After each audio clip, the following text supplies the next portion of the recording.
প্রভু কি আমার এই পাপ লঙ্কায় আসবে? কোনোদিন আসবে না মন্দোদরী, হ্যাঁ কোনোদিন আসবে না। তার লক্ষ্মীকে চুরি করেছি, এইবার আসলে আসতে পারে, কিন্তু এখন নয়ন জল তুমি নষ্ট করো না।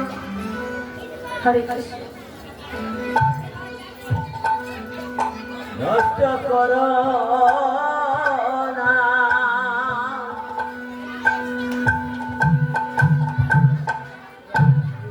প্রভু রামচন্দ্র আসবে। আসিবে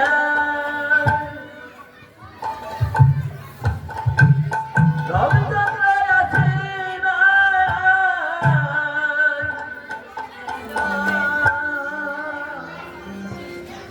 ভালো করে চলো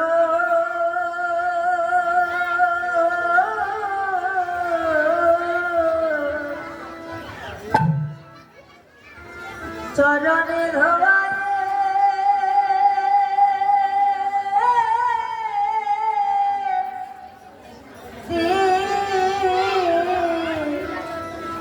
দিও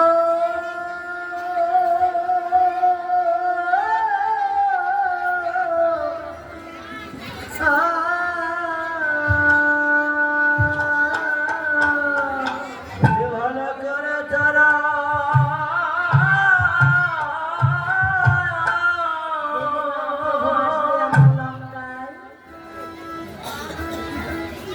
চরণ ধুয়ায়া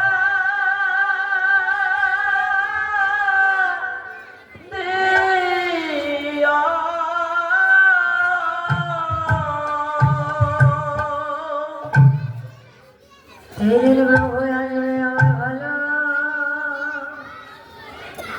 ভালো করে চলো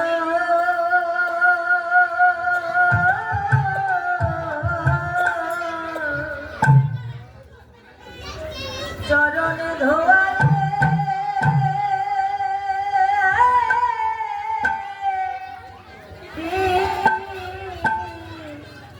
দিও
তাই আগে যোগমায়া বললেন, বাবা তুমি তো স্বভাব,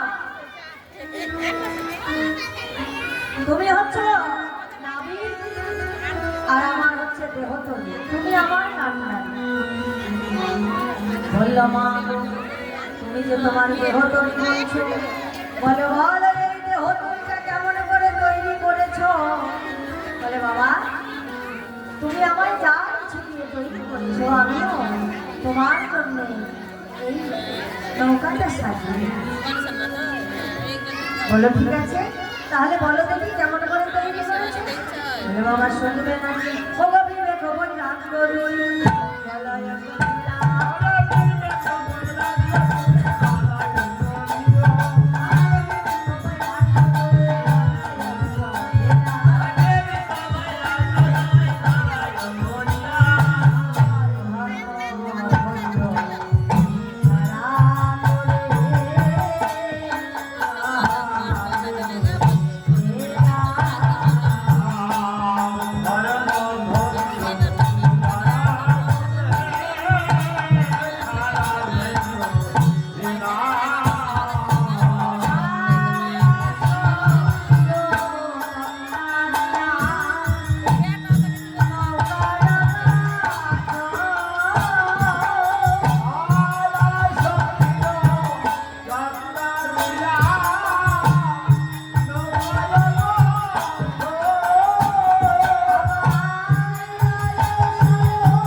বুঝতে পারছো তো? আসক্তি ও তত্ত্বা দিয়া নৌকার বচন, লালসার ও রহানিয়া করিলাম রাখা। ওগো নববিধা ভক্তি দিয়া নয় গো রাশি দিয়া,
চৌদিকে বেশি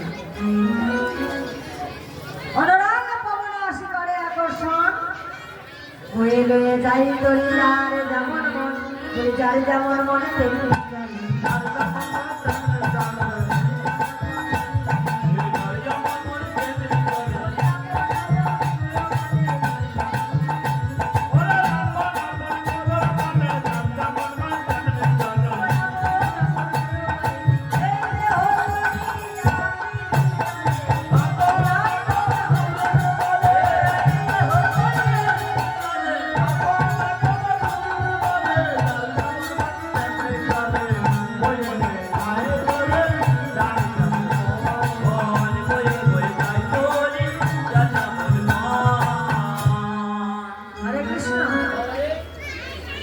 বললেন বা বা বা বা ও মা এটা তোমার দেহজরি তাই আরেকটি আমার তরি সৃজন করে দিতে হবে আর একটা তরি সৃজন করে দিতে হবে বললো তাই নাকি বাবা আচ্ছা আচ্ছা আচ্ছা সুন্দর করে তোমার আমি একটা তরি সৃজন করে দেবো তাই মা যোগমায়া পূর্ণমাস ভগবতী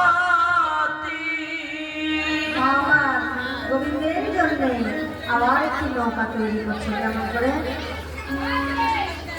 অবশ্যই যে লতা রনে রনে প্রবালম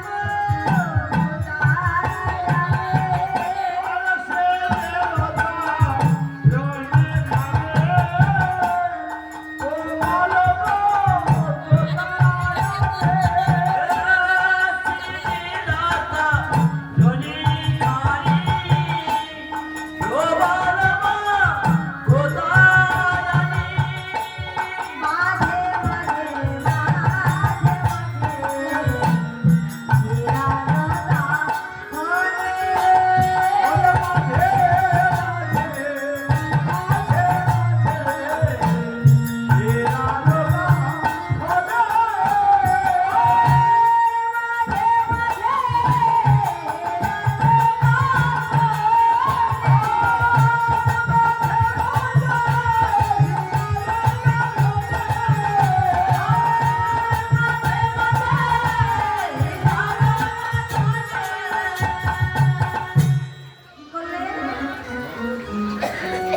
সুন্দর করে নাওটি সাজাচ্ছিল রজত কাঞ্চন হীরা মুক্তা সিজিল তরণী খানি ওগো সিজিল তরণী খানি প্রবালম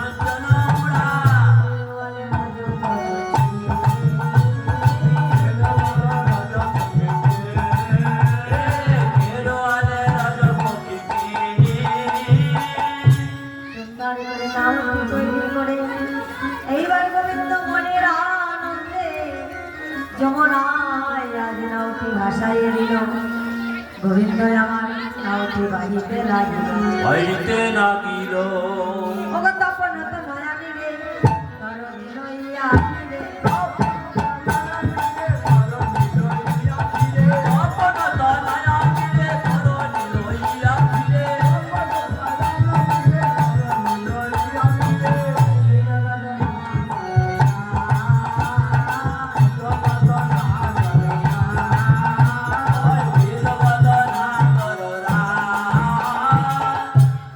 কি বললেন তপন তো নয়ানি রে তরণী লইয়া ফিরে তপন মানে সূর্য সূর্যের কন্যা হচ্ছে যমুনা সেই যমুনার বক্ষের মাঝে আজ নাওটি বাইছে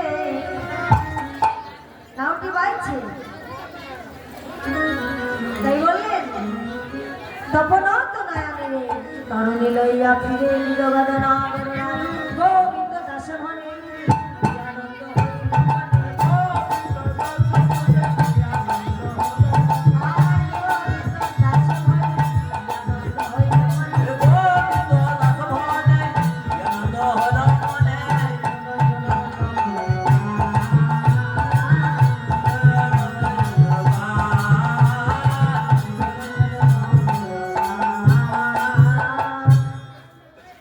সুন্দর করে নাওটি বাইছে মাকে বললেন মা গো আজ যোগমায়া পূর্ণমাসী বলে মা গো আমার রাধারানীকে যদি তুমি কৃপা করে না নিয়ে আসো হ্যাঁ আমার রাধারানী তো আসতে পারবে না তাই মা কৃপা করে আমার রাধারানীকে এনে দাও তাই এবারে কি করলেন বড়াই মা মনে মনে ভাবছে সর্বনাশ।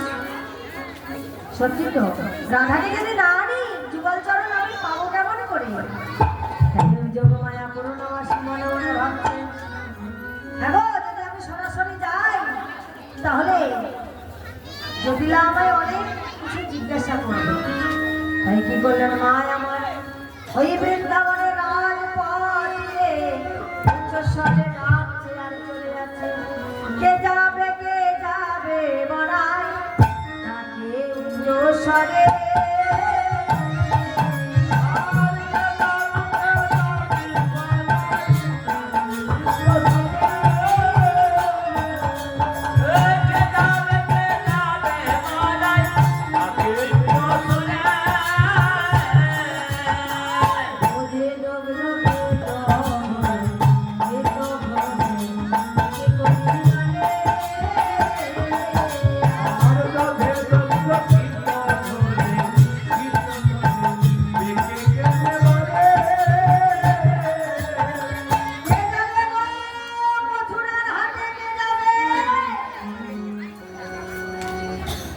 এই কথা শুনে যত ব্রজের গোয়ালিনীগণ আছে সকলে বাহির হয়েছে। ও বড়াই মা, দাঁড়া দাঁড়া দাঁড়া, তুই যেমন কি বলবি বলে ও তোরা শুনতে পাসনি? হ্যাঁ? তোরা শুনতে পাসনি? না না, শুনতে পাইনি। শোন, কংস মহারাজ একটা মথুরায় হাট বসাইছে। ও, হাট বসিয়েছে? সেই হাটে ঘিয়ের দরে ঘোল বিক্রয় হচ্ছে রে। ঘিয়ের দরে ঘোল বিক্রয় হচ্ছে? বাবা, তোদের পাড়াতে তো একবারে চলাই যাচ্ছে না, এত গন্ধ। হঠাৎ বাবা, নাকে নেওয়া যাচ্ছে না, এত গন্ধ। গন্ধ লাগছে? একটু গন্ধ হবে, আমাদের পাড়াতে একটু গন্ধ হবে। কেন রে, কেন? আমরা হচ্ছি গোয়াল তো, আমাদের অনেক গরু আছে বুঝলেন। ও, গোয়াল পাড়ায় গেলে বুঝি গন্ধ লাগে? গন্ধ একটু লাগে।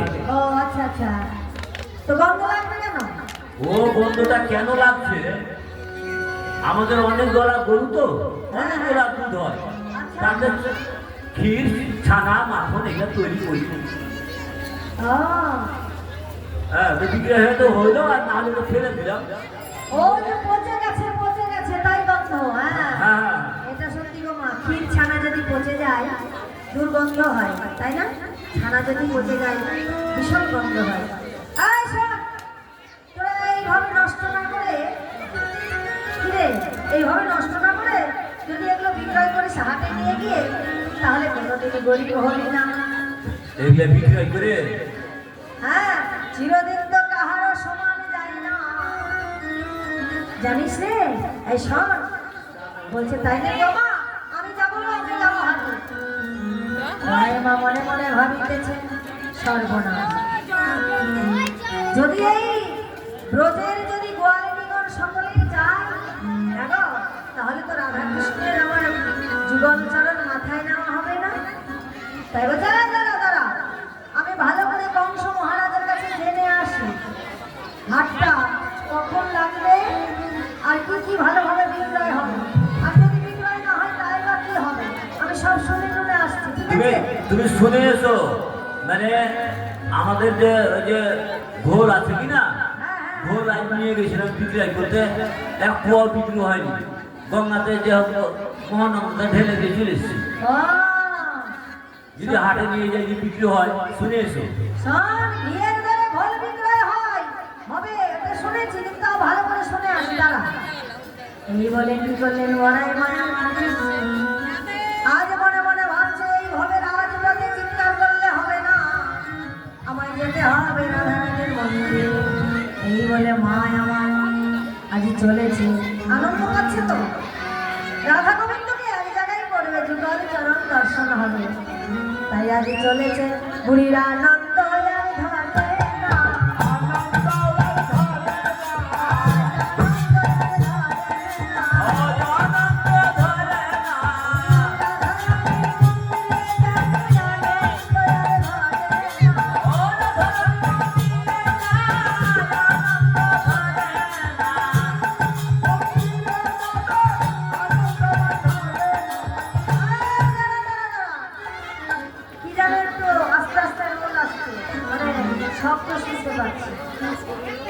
রাধারানীর মন্দিরে গিয়ে দাঁড়ালো। এইবার মন্দিরে যখন দাঁড়াইছে, হ্যাঁ রাধারানী নীরজার মন্দিরে বসে বসে আজ কাঁদছে। আজ নয়নে জলে ভাষায়, নয়নে জলে ভাষায় কাঁদে আর বলে, হে গোবিন্দ, হে গোবিন্দ, তুমি যে আমায় ডেকেছ, তো তোমার জন্য যে সেবার বস্তু কিছু নিয়ে যাবো, দেখো বলো বলো, আমি কি তোমার সেবায় লাগতে পারবো? পঞ্চরসের প্রসাদ সাজাইছে, আজ পঞ্চরসের প্রসাদ সাজায়ে ওই বসরার কাছে নিবেদন করে বলে,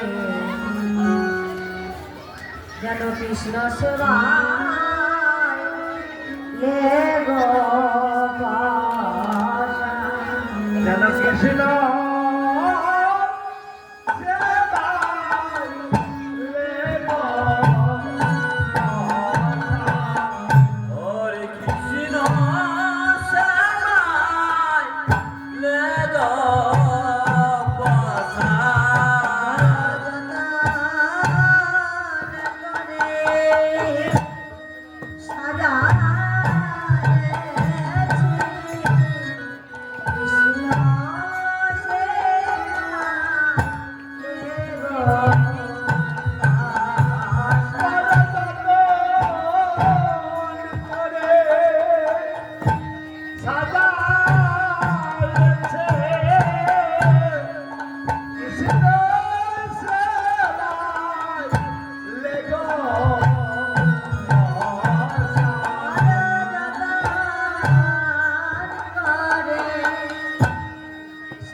বসে বসে রাই ধনী আমার কাঁদে। এইবারে রাধারানীর মন্দিরে গিয়ে বললেন, কইলা নাতিনি আছিস না কিলা বাড়িতে? তাড়াতাড়ি করে আজ রাধারানী বদন ফিরাইয়ে দেখে যেন বড়াই মা এসেছে। তাড়াতাড়ি করে বদন ফিরিয়ে দেখে বড়াই মামা, ওমা ওমা তুমি এসেছো, ওমা এসেছো, এসে এসো মা, এসো এসো আমার কাছে এসো। এই বলে আজ বড়াই মায়ের কণ্ঠকে জড়াইয়ে ধরে রাধারানী আজ মনের কথা বলিতেছি। ও মা, মা তুই এসেছিস মা, এই বৃন্দাবনে আমার মনের কথা শোনার মতো আর কেউ নেই, তাই মা গো বলিও গো বলি মা, কোহে